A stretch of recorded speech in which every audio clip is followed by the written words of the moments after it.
तीन वर्ग, अध्याय 6। अर्थात हम अब तक पूर्व के 5 अध्याय पढ़ने के बाद, उसका अध्ययन करने के बाद हम 6वें अध्याय पर आ रहे हैं, जिसका शीर्षक है तीन वर्ग। वर्ग के क्या मायने हैं? किनका वर्ग? वर्गीकरण क्यों?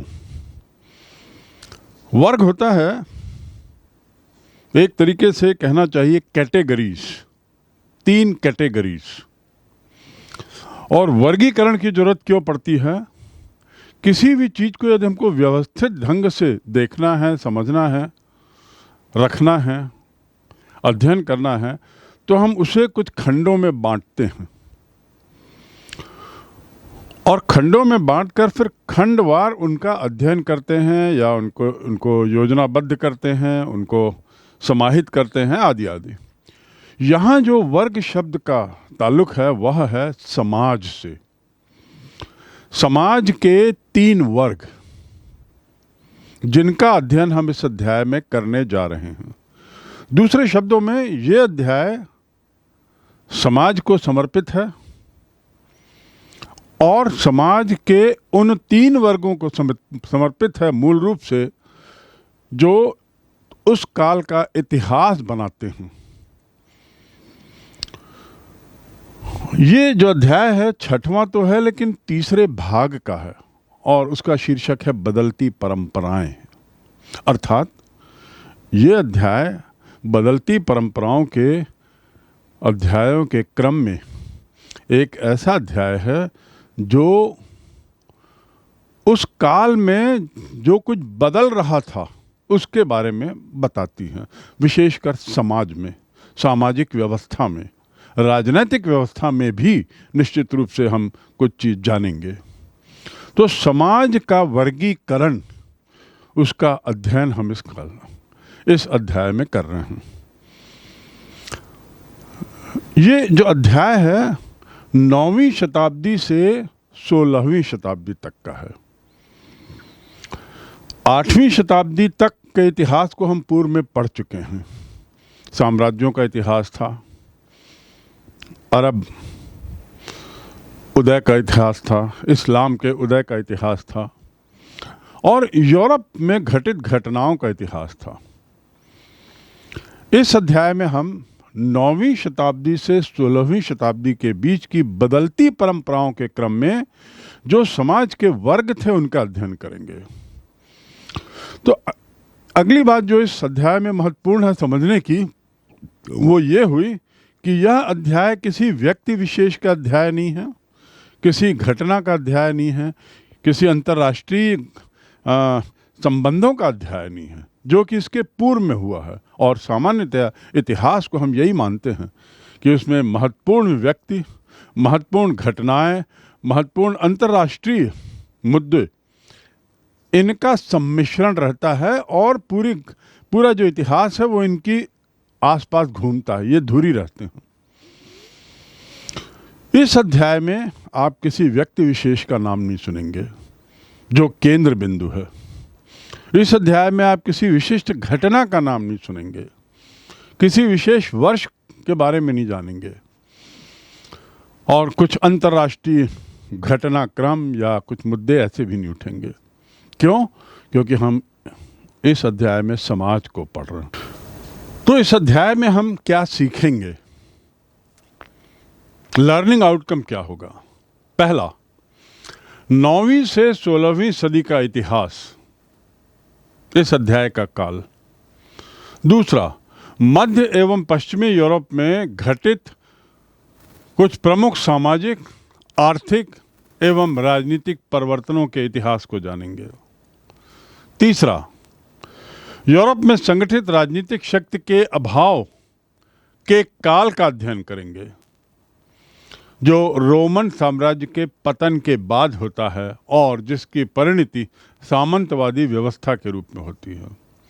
चौथा, जर्मन समूह, जिसमें फ्रैंक्स भी थे, उनके द्वारा विभिन्न क्षेत्रों में जाने का इतिहास, उनके द्वारा अपने पंख फैलाने का इतिहास, जिसमें इटली, स्पेन, फ्रांस आदि क्षेत्र शामिल हैं। और पांचवा, केंद्रीय राजनीतिक सत्ता के अभाव के परिणाम स्वरूप भूमि पर नियंत्रण का संघर्ष, और भूमि जो है वो राजनीतिक सत्ता का केंद्र बनती है, सामंतों के बीच में झगड़े का। अध्याय की शुरुआत पृष्ठभूमि से होगी और जो दूसरे बिंदु उसमें छुए जाएंगे उनमें सामंतवाद का परिचय, इसका उदय कैसे हुआ और सामंतवाद की समाप्ति कैसे हुई, फिर इसके बाद फ्रांस और इंग्लैंड के आपसी संबंधों पर आप समझेंगे, 3 वर्गों का उदय और उसके बाद तीनों वर्गों के सामाजिक एवं आर्थिक संबंधों को प्रभावित करने वाले कारकों को जानेंगे, जिनमें पर्यावरण है, भूमि उपयोग है और कृषि प्रौद्योगिकी है। इसके बाद चौथा वर्ग, उसके बारे में जानेंगे जिसमें नए नगर और उनके निवासी हैं। 7वां बिंदु 14वीं सदी का संकट, अर्थात आर्थिक प्रगति का धीमापन, उसके कारक। 8वां बिंदु रहेगा सामाजिक असंतोष और अंतिम रहेगा राजनीतिक परिवर्तन। उस राजनीतिक परिवर्तन में हम जानेंगे कि कैसे नए राज्यों का, राष्ट्रों का उदय होता है और उन राष्ट्रों के उदय के पीछे कौन कौन से वे महान शासक थे जिन्होंने यूरोप को आधुनिकीकरण की दिशा में ले जाने में सर्वप्रथम प्रयास किए, सफल प्रयास किए। दूसरे शब्दों में कहने का तात्पर्य यह है कि यह अध्याय मूलतः समाज को केंद्र में लेकर लिखा गया है और इसके पीछे ये सोच है जिसमें बहुत से इतिहासकार शामिल हैं, जिसमें एक मिस्टर ब्लोच भी थे, BLOCH। इनका कहना था इतिहास जो है वो विशिष्ट व्यक्तियों, घटनाओं या अंतर्राष्ट्रीय चीज़ों से नहीं बना है। इतिहास तो वास्तव में मानवीय दृष्टि को केंद्र में रख के लिखा जाता है और इस काल में हम इसी मानवीय बिंदु को लेकर, मानव समाज को लेकर हम इतिहास का अध्ययन करेंगे। ये इस काल की खास बात है, इस अध्याय की खास बात है। दूसरे शब्दों में 9वीं शताब्दी से 16वीं शताब्दी का जो काल था, उस काल में मूल रूप से जो इतिहास घूमता है वह समाज के इर्द गिर्द घूमता है। यूरोप में जो आर्थिक, सामाजिक और राजनीतिक बदलाव आते हैं उनका हम अध्ययन करेंगे। बदलाव, उस बदलाव में कुछ लोगों की भूमिका रही होगी, उसका जिक्र होगा, पर वे लोग केंद्र में नहीं रहेंगे अध्ययन के। इस अध्याय को जानने से पहले, इस पर बढ़ने से पहले थोड़ा हम पीछे की ओर जाएं, इसकी पृष्ठभूमि जानें। देखिए, यह अध्याय 9वीं सदी से है। हमने पिछले अध्याय में पढ़ा यायावर जाति और उसके पहले भी हमने पढ़ा इस्लाम धर्म का उदय आदि। यदि हम इस्लाम धर्म की बात करें तो इसकी शुरुआत होती है 7वीं शताब्दी में और 9वीं शताब्दी आते आते इसका विस्तार हो जाता है। और जब विस्तार होता है तो एक साम्राज्यवादी प्रवृत्ति भी आती है और ये लोग कई क्षेत्रों पर कब्जा करते हैं। अब जब कब्जा करते हैं तो ये कुछ अन्य साम्राज्य की कीमत पर, अर्थात कुछ अन्य साम्राज्य के क्षेत्रों को तोड़कर उसे अपने में मिलाते हैं और इस प्रकार एक अरब साम्राज्य का उदय होता है। इस घटनाक्रम में बहुत से युद्ध हुए और जो सीमाएं हैं उस काल में देशों की वो बार बार बदली। नए साम्राज्यों के उदय और पुराने साम्राज्यों के विघटन के परिणाम स्वरूप, जिसमें रोमन साम्राज्य था, बाइजेंटाइन साम्राज्य था, सासानी साम्राज्य था, ईरान का साम्राज्य था, आदि आदि। इसके नक्शे को आप देखिए। 9वीं शताब्दी के पूर्व का नक्शा यूरोप का किस तरह का था, किस तरह के साम्राज्य थे। हम इस नक्शे के मद्देनजर हम आगे बढ़ेंगे और बदलते हुए घटनाक्रम के परिप्रेक्ष्य में जो समाज में बदलाव आए उनका अध्ययन करेंगे। एक चीज यहां समझने की लायक है या आपको ध्यान में रखना होगा जब साम्राज्यों का विघटन होता है, नए साम्राज्यों का उदय होता है, तो विभिन्न क्षेत्र जो हैं वो नए साम्राज्यों में जुड़ते हैं, या नए साम्राज्य के कुछ क्षेत्र टूटकर बाद में एक तीसरे साम्राज्य में जाते हैं। ये जो उठा पटक मचती है साम्राज्यों की सीमाओं के बदलाव की, उससे समाज बहुत प्रभावित होता है निश्चित रूप से, क्योंकि एक साम्राज्य के जो नागरिक हैं, नागरिक शब्द उस समय के लिए उचित नहीं होगा, एक साम्राज्य के रहने वाले लोग दूसरे साम्राज्य के लोगों से जब जुड़ते हैं तो वह नई परंपराओं को जन्म देता है, कुछ नए विचारों को जन्म देता है, कुछ नई आदतों को जन्म देता है। मुस्लिम लोग भारत आते हैं और वास्तव में उनका जो स्थायी रूप से आना जो होता है वो समझ लीजिए सल्तनत काल से होता है, 12वीं शताब्दी से। और उसके बाद उनके साथ जो बहुत सारे सैनिक आते हैं वो भारतीय सैनिकों के साथ रहते हैं। दोनों की भाषाएं, दोनों का रहन सहन, दोनों की जीवन शैली एक दूसरे को प्रभावित करती है। इनकी आदतों को कुछ वो लोग ग्रहण करते हैं, इनकी भाषा से जुड़े हुए शब्दों को वो लोग ग्रहण करते हैं, और ऐसा ही इधर से भी होता है। दोनों तरफ से प्रवाह होता है, और इस दोनों तरफ के होने वाले प्रवाह के परिणाम स्वरूप एक नई चीज़ जन्म लेती है, एक नया मिश्रण जन्म लेता है। उर्दू भाषा जो है वो वास्तव में देखा जाए तो हिंदी और फारसी भाषा का एक मिश्रण है। ये सैनिक जो थे वो फारसी भाषा बोलते थे,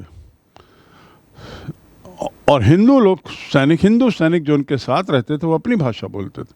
फारसी और हिंदी भाषा के जन्म से एक नई भाषा का जन्म हुआ, उर्दू, जो दोनों के लिए एक तरीके से संपर्क भाषा बनी और सरल भाषा बनी। ये नई परंपरा आई। हम इसी तरह की नई परंपराओं का अध्ययन हम यूरोप के संदर्भ में करेंगे, और वह 9वीं शताब्दी से 16वीं शताब्दी के बीच। इस काल में जैसा आपने नक्शा देखा, मैप 8वीं शताब्दी का, और उसके विघटन को समझने की कोशिश यदि करें तो आप देखेंगे कि रोमन साम्राज्य जब टूटता है तो पूर्वी और मध्य यूरोप में काफी बदलाव आता है। कौन से यूरोप में? पूर्वी और मध्य यूरोप में। कई जर्मन मूल के जो लोग थे, आप देखिए इस नक्शे में फ्रांस है, इंग्लैंड है, जर्मनी दिख रहा है, उसके नीचे इटाली है, स्पेन और पुर्तगाल। मूल रूप से इस अध्याय में इस क्षेत्र में होने वाले बदलाव का अध्ययन होगा, इसलिए आपको ये नक्शे को अच्छी तरह समझ लेना जरूरी है। फ्रांस से लगा हुआ उसके बाजू में वो क्षेत्र है जो बाद में जर्मनी बना, और जर्मनी की सीमाएं देखें उस समय की। जर्मनी उस समय एक राष्ट्र नहीं था, बल्कि जर्मन भाषाई लोगों का एक तरीके से 500-600 छोटे छोटे राज्यों का एक क्षेत्र था। फ्रांस को आपने देखा, उसकी सीमा जर्मनी से लगी हुई है। उसके ठीक नीचे इटाली है और ऊपर इंग्लैंड है। पूर्वी और मध्य यूरोप के कई जर्मन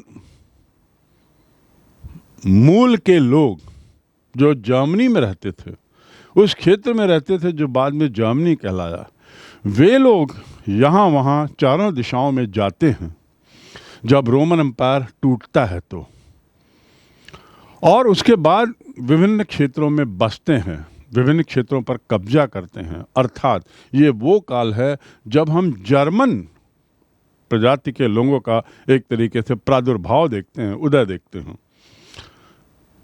समय आते आते जर्मन समूहों ने इटली पे कब्जा किया, स्पेन पे कब्जा किया, और फ्रांस के क्षेत्र में भी कब्जा किया। फ्रांस जो है, आपको बता दूं यहीं पर, आगे इसका जिक्र और आएगा, फ्रांस नाम जो है वो तो बहुत बाद में पड़ा। मूल रूप से फ्रांस का नाम था गौल, GAUL, गौल। वहाँ के लोगों की भाषा में गौल फ्रांस का था। जब जर्मन लोग अपने क्षेत्र से दूसरे क्षेत्रों में जाने लगे साम्राज्य बनाने की नीति के तहत, अपना अपना क्षेत्र बनाने की नीति के तहत, तो जर्मन प्रजाति एक थी फ्रैंको। फ्रैंको प्रजाति के लोगों ने काफ़ी बड़ी संख्या में मूल जर्मन क्षेत्र से बाहर निकलकर अन्य जर्मन क्षेत्रों, अन्य क्षेत्रों पर कब्जा किया।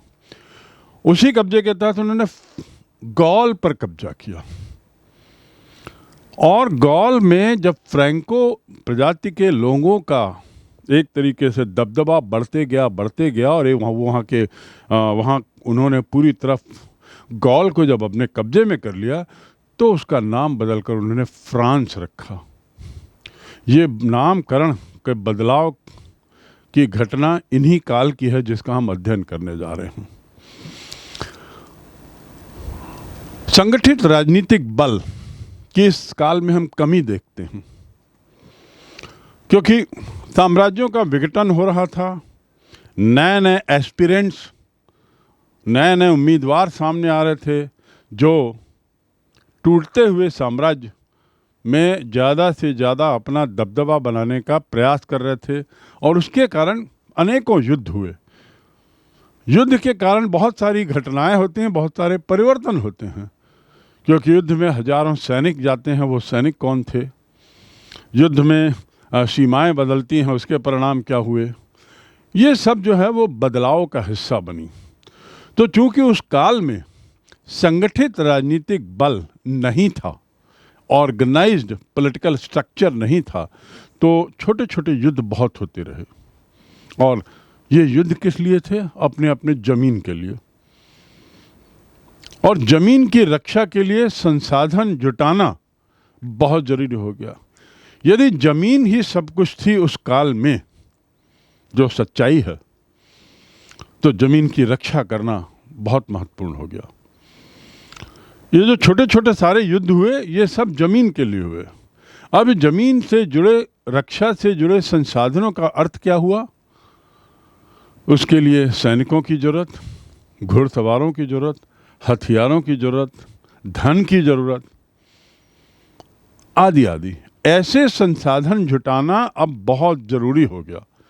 जो भी मुखिया था, अपने अपने क्षेत्र में जो भी मुखिया बनना चाह रहा था, वे सब प्रयासरत थे कि वे सैनिक जुटाएं, घुड़सवार जुटाएं और आवश्यक भोजन और ये सब की जो एक भंडार है उसे बनाएं, क्योंकि ये सब युद्ध के समय बहुत काम आती है। इस प्रकार हम देखते हैं कि इस काल में, अर्थात 9वीं से 16वीं सदी का काल जो है, वह एक तरीके से सामाजिक ढांचे में जो केंद्र बिंदु था वह था भूमि। पूरी जो घटनाएं थी वो भूमि के आसपास घूमती हैं। हर घटना के पीछे भूमि, जमीन का मुद्दा जुड़ा हुआ था, और इस प्रकार जमीन केंद्र बिंदु रहा इस काल का। तो 9वीं से 16वीं शताब्दी के काल के पहली बदलाव या पहला जो परिवर्तन हम देखते हैं पृष्ठभूमि में, वह है रोमन एम्पायर का टूटना और उसके बदले बदले नए नए क्षेत्रों का आना। उसके बाद हम देखते हैं फ्रैंको, जो जर्मन प्रजाति थी, उसका विस्तार और उसके परिणाम स्वरूप होने वाले परिवर्तन। उसके बाद हम देखते हैं कि लगातार छोटे छोटे क्षेत्रीय युद्धों में वृद्धि। अगला बिंदु जो हम देखते हैं वह है जमीन केंद्र बिंदु पर, और जमीन को बचाने के लिए आवश्यक संसाधनों को जुटाने का प्रयास। इस प्रयास में भी बहुत से युद्ध हुए, और इस प्रकार पांचवा बिंदु जमीन केंद्र। छठवीं बात जो इस काल की थी वो ये थी कि इस काल के समाज में जर्मन रीति रिवाज का प्रादुर्भाव था और शाही रोमन परंपराएं ज़्यादा थीं। रोमन साम्राज्य यद्यपि विघटित हो गया, पर उसकी जड़ें इतनी पक्की थीं कि उसकी परंपराएं जो थी, शाही परंपराएं, दरबार से जिसका संबंध था, राजा से जिसका संबंध था, वे परंपराएं जारी रही। ये इस काल की बहुत बड़ी विशेषता है। इन विशेषताओं को हमें ध्यान में रखना होगा जब हम आगे अध्ययन करेंगे। रोमन साम्राज्य के शाही रोमन परंपराओं की यदि बात करें तो इसका मतलब ये हुआ ईसाई धर्म, जो रोमन साम्राज्य का मूल धर्म का राजकीय धर्म था, वो रोम के पतन के बाद भी बना रहा। रोम विघटित होता है पर उसके विघटन से उसके धर्म पर कोई दुष्प्रभाव नहीं पड़ता, बल्कि उनका जो धर्म था, ईसाई धर्म, जो राजकीय धर्म था, वह और बढ़ता है। धीरे धीरे मध्य और उत्तरी यूरोप में फैल जाता है ईसाई धर्म। एक ओर इस्लाम का प्रादुर्भाव हो रहा था, वहीं दूसरी ओर ईसाई धर्म भी अपने पैर पसार रहा था। यूरोप में जो चर्च है, जो जिसका संबंध धर्म से है, ईसाई धर्म से है, चर्च यानी ईसाई धर्म का वह केंद्र जहां सारी धार्मिक क्रियाएं और एक समय के बाद राजनीतिक गतिविधियों का भी केंद्र बना। तो चर्च राजनीतिक शक्ति और भूमि धारक बन गया। मैंने बताया आपको कि केंद्र पर सब भूमि थी। इस काल के अध्ययन में केंद्र में भूमि है। इस भूमि के धारक कौन थे? मूल रूप से चर्च था। तो चर्च कितना शक्तिशाली रहा होगा इसकी आप कल्पना कर सकते हो। धर्म का कितना ज़्यादा बोलबाला रहा होगा इसको आप सोच सकते हो। और इस प्रकार ये चर्च जो थे, जैसे भारत के संदर्भ में यदि देखें तो प्राचीन काल में मंदिर जो होते थे, वो भारत के मंदिर एक तरीके से सभी तरह की शक्ति का केंद्र थे। राजा भी मंदिरों में जाकर पूजता था, पूजा करता था, क्योंकि मंदिर केंद्र हुआ करते थे। मार्केट प्लेस भी था, शिक्षा का केंद्र भी था, मनोरंजन का केंद्र भी था। इसी प्रकार मध्य और उत्तरी यूरोप में ईसाई धर्म के प्रचार प्रसार के साथ चर्च जो है वह अब राजनीतिक शक्ति भी बनता है और भूमि धारक भी बनता है। दूसरे शब्दों में, जिसके पास भूमि थी उसके पास राजनीतिक शक्ति भी होती है। एक नज़र इस नक्शे में पुनः डालें फिर से। देखिए, फ्रांस गॉल लिखा हुआ है और उसकी सीमाएं देखेंगे तो इसकी सीमाओं में समुद्र भी हैं, बहुत सारी अंदर पहाड़ियाँ थीं, बड़ी बड़ी नदियाँ भी हैं, प्लेन मैदान भी हैं और मौसम भी बड़ा अच्छा। कुल मिला के फ्रांस भौगोलिक दृष्टि से अपने स्वयं तय एक पूरा देश था। इसके बाजू में पेरिस जहाँ लिखा हुआ है उसकी सीमाएं जर्मन राज्य को जाती हैं और जर्मन राज्य को आप देखें तो जर्मन राज्य नीचे तक, लगभग जहाँ सिसिली लिखा हुआ है वहाँ तक फैला हुआ रहता है। वेना, ऑस्ट्रिया, एड्रियाटिक सी के पास इटली, ये इतना लंबा क्षेत्र जर्मन राज्य से प्रभावित क्षेत्र था। इसके बाद स्पेन देखिए, मैड्रिड, और पुर्तगाल देखिए, और उत्तर में आपको थोड़ा याद रखना होगा कि इंग्लैंड दिखाई दे रहा है और उसके ऊपर स्कॉटलैंड दिख रहा है। इसी काल में इंग्लैंड स्कॉटलैंड पे कब्जा करता है और उसे अपना क्षेत्र बनाता है। तो इस नक्शे को ख्याल में रखते हुए अब हम आगे का अध्ययन करेंगे। समाज के 3 वर्ग जो इस अध्याय का केंद्र बिंदु है, इससे जो हमारा अभिप्राय है या हमारे कहने का मकसद है वह समाज की उन 3 श्रेणियों से है जिन्हें ईसाई पादरी, किसान भूमिधारक, अभिजात वर्ग, तीनों श्रेणियां कई सदी तक यूरोप के इतिहास को गढ़ने में, यूरोप के इतिहास को बनाने में बहुत महत्वपूर्ण भूमिका निभाती हैं। ईसाई पादरी, भूमिधारक अभिजात वर्ग और किसान।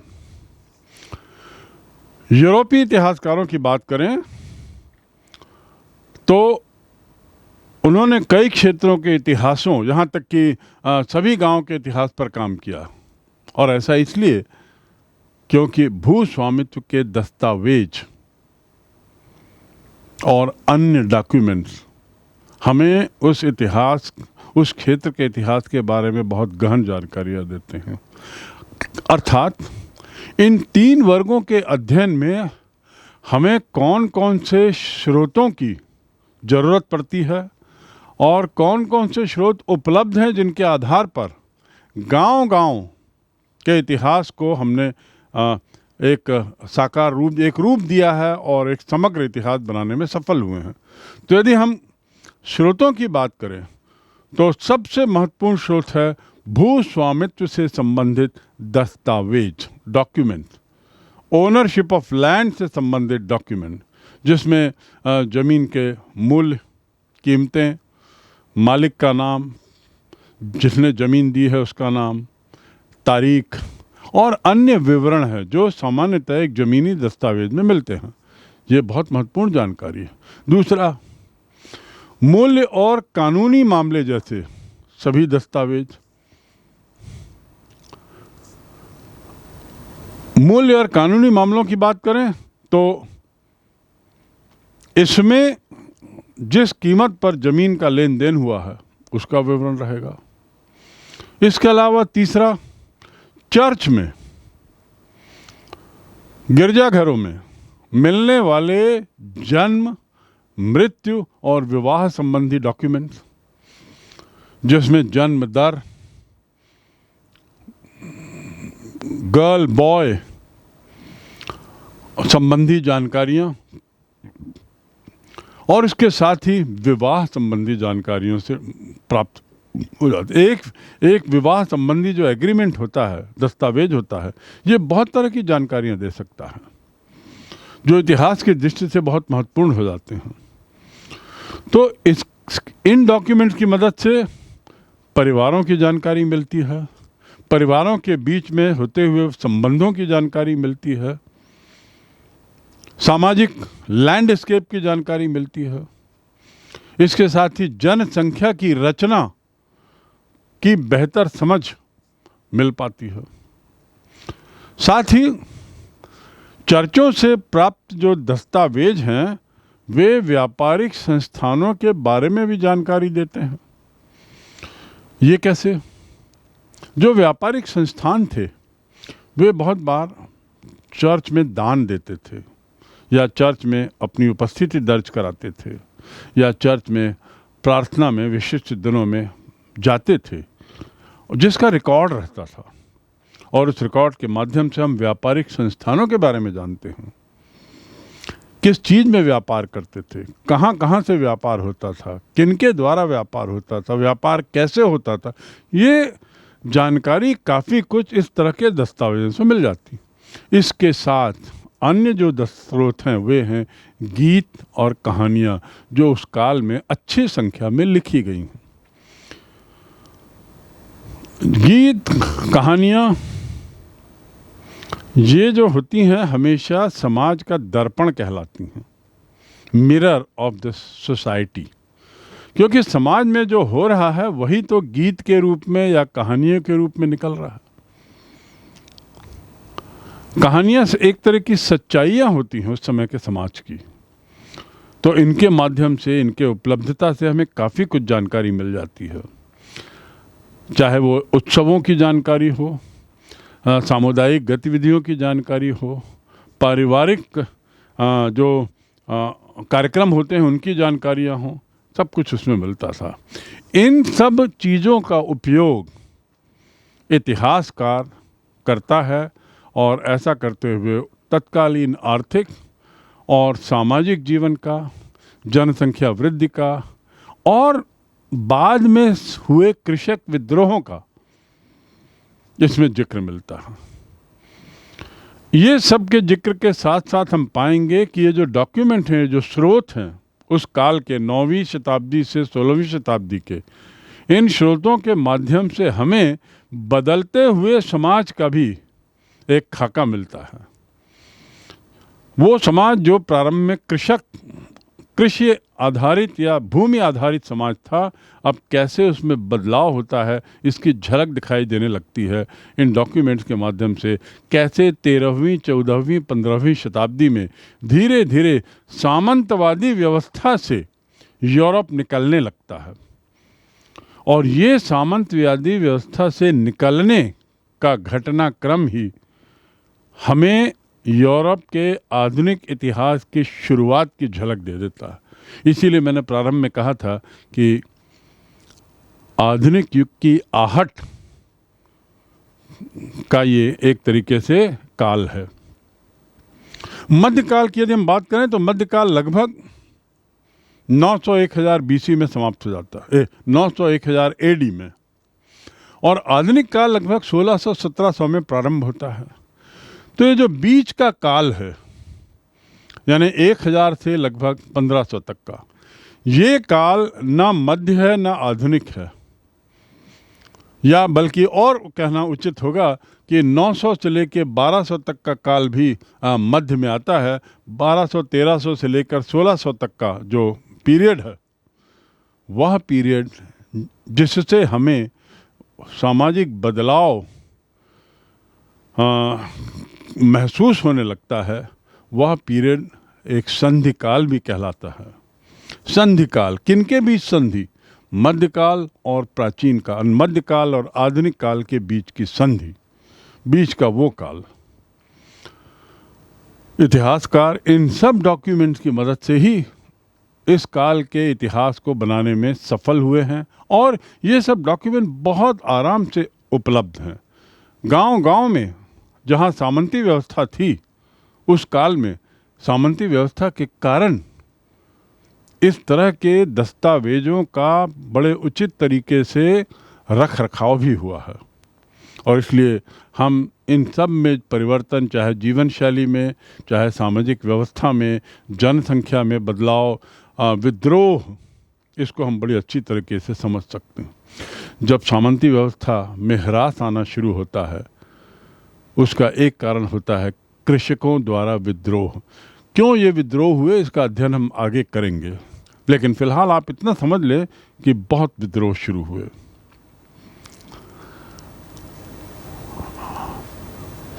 फ्रांस के एक विद्वान का मैंने जिक्र किया, ब्लॉच का, BLOCH, मार्क ब्लॉच।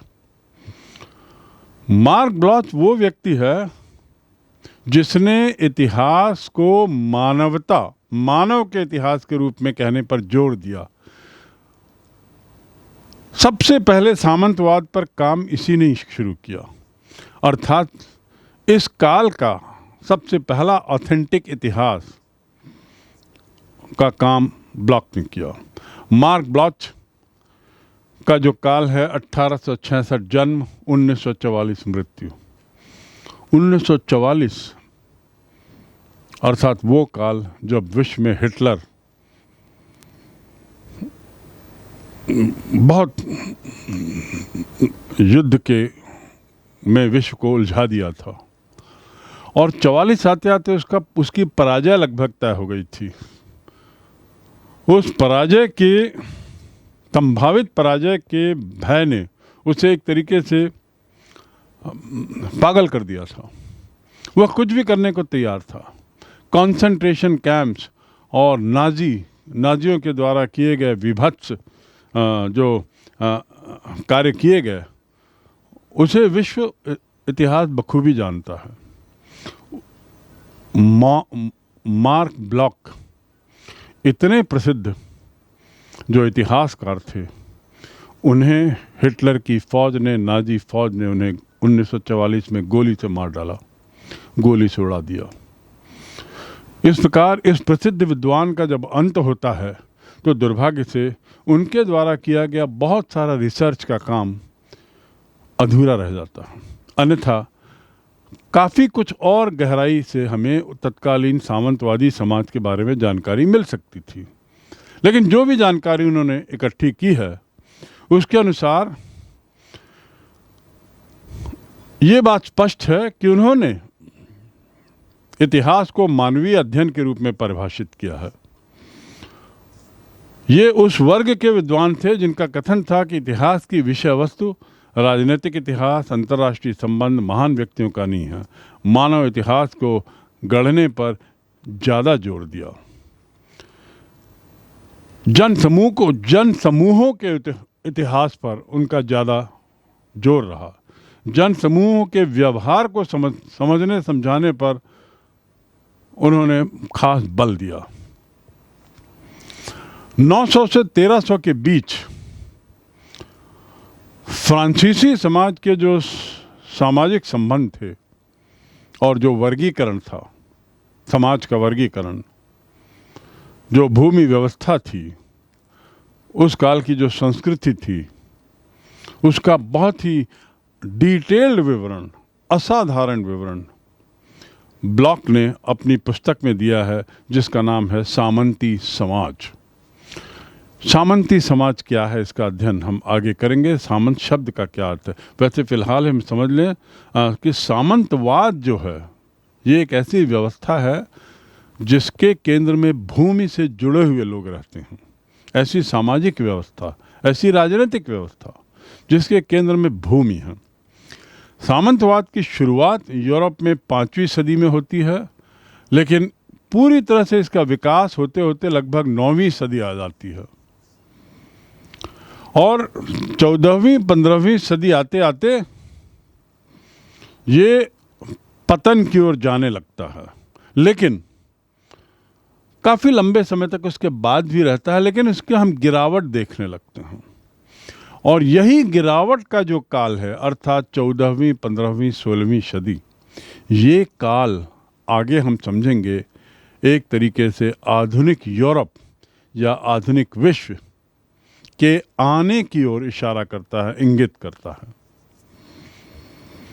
तो मार्क ब्लॉक का योगदान इस संदर्भ में हमें नहीं भूलना चाहिए कि उन्होंने उस काल के अध्ययन में बहुत महत्वपूर्ण भूमिका निभाई, जो काल दोनों कालों के बीच में, मध्यकाल और आधुनिक काल के बीच में संधि काल के रूप में जाना जाता है। मध्यकाल अर्थात लगभग हम 13वीं शताब्दी तक ले लें, आधुनिक काल की शुरुआत हम 17वीं शताब्दी से लेते हैं, तो ये जो बीच का जो काल है, पीरियड है, वह संधि काल कहलाता है। बाद में इसके बारे में फिर जिक्र होगा।